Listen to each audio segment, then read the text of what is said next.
Welcome to my latest video, which will hopefully show you how to successfully swap your digital rifle scope between different rifles. However, this will only work with digital scopes that have the ability to store different zeroing profiles for different rifles. I hope you enjoy the video. As you may well have noticed from previous videos, I have two setups. The first combo is a Weihrauch HW100.22 sub 12 foot-pound air rifle, and mounted on top of it is a Hawk Vantage 6-24x44 side focus scope. And this is my primary setup for close range daytime vermin hunting and has been absolutely superb. My other combo is a BSA R10 Mark II, also in .22, but this air rifle is FAC rated and has an output of 27 foot-pound. Mounted on this is an ATN X-Sight 4K Pro digital day-night scope, and this is for nighttime pest control, comfortably taking rabbits to 50 metres and rats at closer ranges. I feel that this air rifle is far too powerful for ratting on farmyard permissions where machinery is often the best places to seek out rats. Because I've been so impressed with the X-Sight, I've decided that I'm going to use this scope for both rifles, which will hopefully produce great footage of day and night hunts. The multi-profile zeroing options of the X-Sight is precise, so all I need to ensure is that I can precision mount the scope. Both air rifles features Dovetail rails built into the rifle barrel or block, which are fine for one rifle, one scope setups, but not so good for hot swapping. To do this successfully, Picatinny or Weaver style mounts need to be fitted, and these can be done easily by purchasing Picatinny Weaver rail adapters that fit onto the Dovetail rail.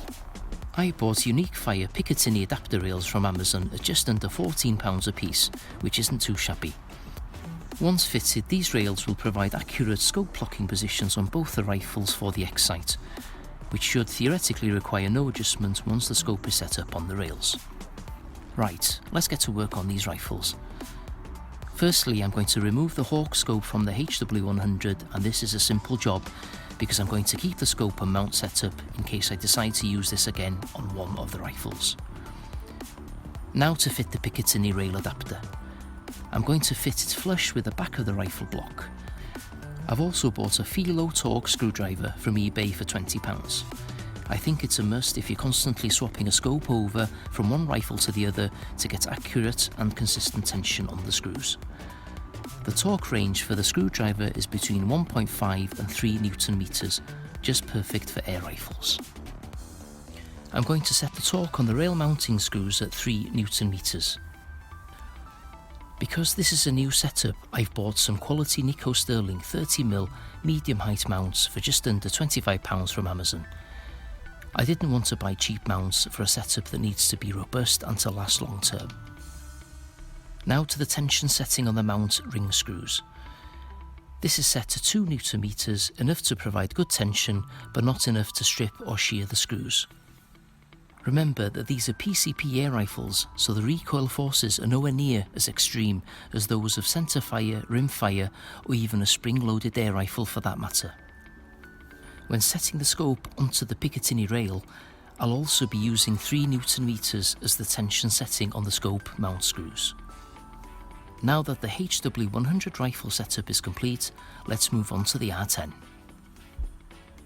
As with the HW100, the first fit is the Picatinny Weaver adapter rail with a screw tension set to 3 Newton meters. All pretty simple really, and again I've set it flush with the back of the rifle barrel. With the Picatinny rails, the mount settings should be consistent, so when swapping the scope from one rifle to the other, it should be fixed to the exact same position on either rifle every time.